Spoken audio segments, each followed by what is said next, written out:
Good morning, student. Today I will teach you Physical Education Unit 7 Psychology and Injuries in Sports. Sports psychology is the study of the long and short term effects of training and body conditions of athletes. It is a study of how exercise or sport activity alters the function and structure of our body. As a matter of fact, when we take part in games and sports or do physical exercise, certain psychological change such as aerobic capacity, muscle composition, size of muscles, intensity of the nerve impulse, lactic lactic acid tolerance, muscular strength, stroke volume, heart rate, blood pressure, etc. take place. These psychological changes are witnessed both in young population and is age pupil also. तो इसका मतलब ये है sports psychology जो होता है वह एथलीटों के शरीर की स्थितियों के प्रशिक्षण के दीर्घकालिक और अल्पकालिक प्रभावों का अध्ययन है। दरअसल यह इस बात का अध्ययन है कि व्यायाम या खेल सक्रियता हमारे शरीर के कार्य और संरचना को कैसे बदल देती हैं। वास्तव में जब हम खेलों में बराबर लेते हैं या शारीरिक व्यायाम करते हैं तो कुछ शारीरिक परिवर्तन जैसे एरोबिक क्षमता, मांसपेशियों की संरचना, मांसपेशियों का आकार, तंत्रिका आवेग की तीव्रता, लैक्टिक एसिड सहिष्णुता, मांसपेशियों की ताकत, स्ट्रोक की मात्रा, हृदय गति, रक्तचाप इत्यादि ये शारीरिक परिवर्तन युवा आबादी में और वृद्ध लोगों में भी देखे जाते हैं।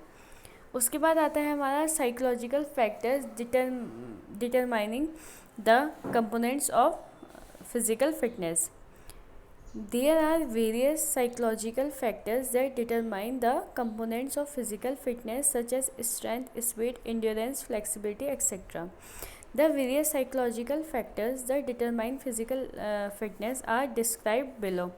Psychological factors determining strength. The various psychological factors which determine the strength of an individual and started below. Size of the muscle. The strength of the muscle largely depends upon the size of the muscles. It is a well-known fact that bigger and large muscles can produce. तो इसका मतलब है कि जो psychological factors होते हैं घटक, मतलब इसके जो परिभाषित करते हैं फिज़िकल फिटनेस, विभिन्न शारीरिक कारक है शारीरिक फिटनेस के घटकों को निर्धारित करते हैं जैसे कि ताकत, गति, धीरज, लचीलापन आदि। शारीरिक फिटनेस निर्धारित करने वाले विभिन्न शारीरिक कारक नीचे वर्णित हैं जैसे कि शक्ति का निर्धारण करने वाले शारीरिक कारक। विभिन्न शारीरिक कारक जो किसी व्यक्ति की ताकत का निर्धारण करते हैं नीचे दिए गए हैं जैसे मांसपेशियों का आकार। मांसपेशियों की ताकत काफ़ी हद तक सी मांसपेशियों पर निर्भर करती है। यह एक सर्वविदित तथ्य है कि बड़ी मांसपेशियों का उत्पादन हो सकता है। उसके बाद हमारा आता है more force, the force product by the same size of muscle in males and females in approximately same, but males are found to be stronger because they have larger and bigger muscles in comparison of females. With the help of different methods of strength training such as weight training, the size of the muscles can be increased and thereby strength is improved. So that the strength is determined by the size of the muscle. Body weight.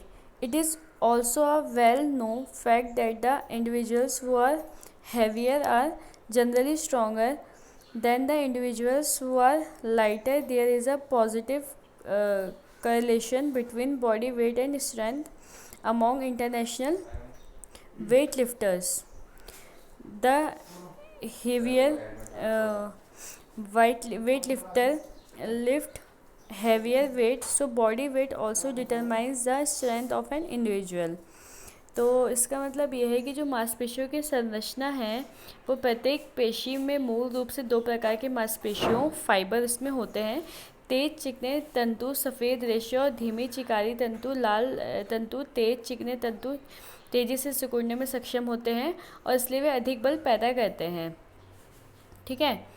उसके बाद जो है, जो पुरुष होते हैं, वो महिलाओं में एक ही आकार की मांसपेशियों द्वारा उत्पादित बल लगभग समान है, लेकिन पुरुषों को मजबूत पाया जाता है क्योंकि उनके पास महिलाओं की तुलना में बड़ी और बड़ी मांसपेशियां होती हैं। भार प्रशिक्षण जैसे शक्ति प्रशिक्षण के विभिन्न तरीकों की मदद से मांसपेशियों के आकार को बढ़ाया जा सकता है और इस प्रकार शक्ति में सुधार होता है। तो ताकत मांसपेशियों के आकार से निर्धारित होती है।